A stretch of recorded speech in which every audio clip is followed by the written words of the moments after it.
আসসালামু আলাইকুম। ফারজানা কবির ফ্যামিলিতে আপনাদের স্বাগতম।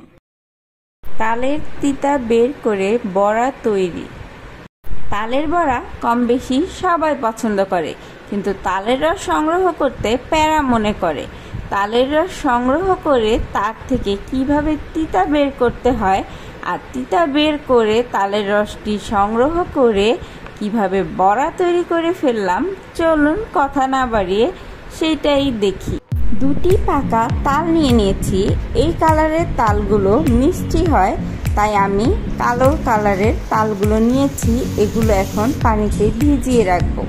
তারপরে উপরের মাথার অংশের খোসাটি ফেলে খুব সহজেই আমি এর খোসাগুলো ছাড়িয়ে নিব। ছুরির সাহায্যে উপরের বোটার অংশটি কেটে নিব। আর ভিজিয়ে রাখার কারণে কত সহজেই তালের খোসাগুলো উঠে আসছে দেখুন। দুটো তাল থেকেই উপরের কালো শক্ত খোসাগুলো আমি এইভাবে ছাড়িয়ে নিব।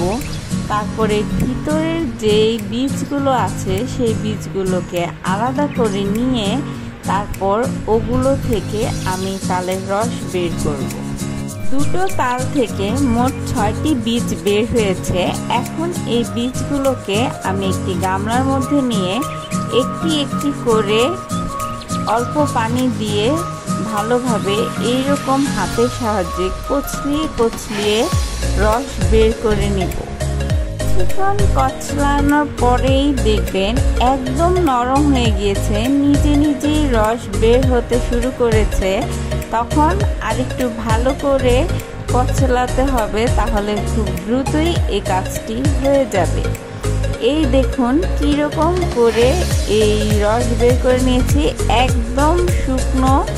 এই যে দেখুন আঁশ ছাড়া আর কিছুই নেই এর মধ্যে। রসগুলো অন্য একটি পাতিলে ঢেলে নিব, যাতে অন্য বীজ থেকে রস বের করতে আমার সুবিধা হয়। এই জন্য সমস্ত বীজগুলো থেকে রস বের করা শেষ হয়ে গিয়েছে। অনেকগুলো রস হয়েছে।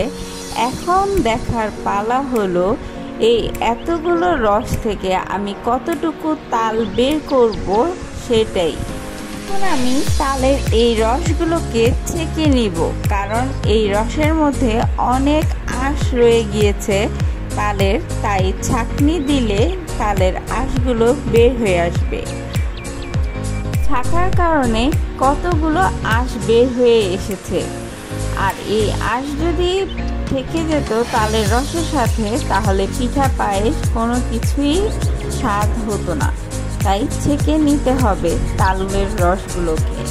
এখন একটি পরিষ্কার চাদর 4 ভাঁজ করে নিব। তার মধ্যে আমি এই রসগুলো ঢেলে দিব। এই রসগুলো ওই চাদরের মধ্যে ঢালার কারণে যে পানিগুলো বের হবে এগুলো কিন্তু তাল না, এগুলো হলো তালের তিতা অংশ, বা অনেকে বেতালও বলে।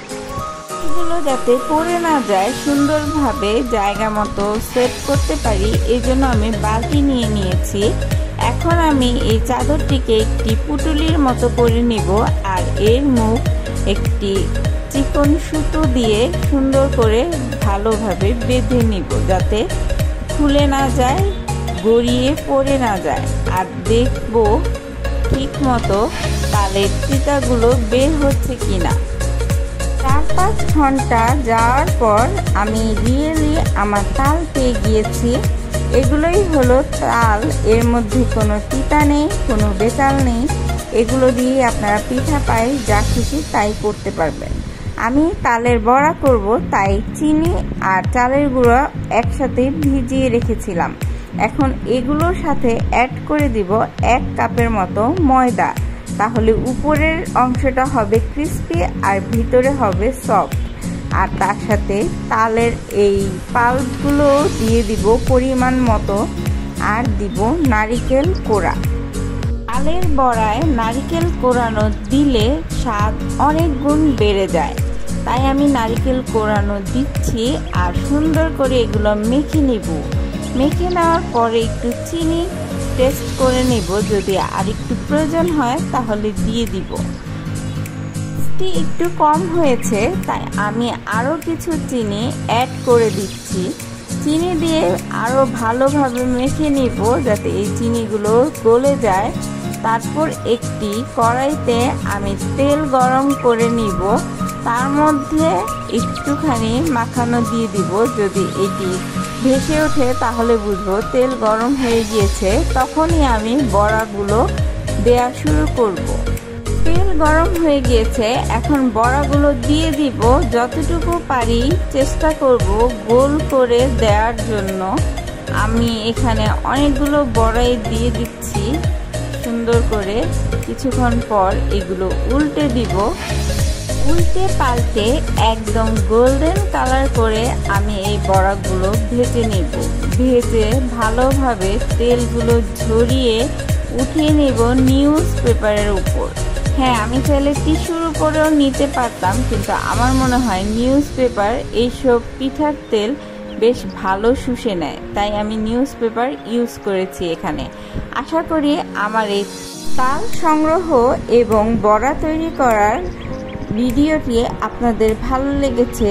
আমার চ্যানেলটি সাবস্ক্রাইব করে আমার সাথেই থাকবেন। ধন্যবাদ।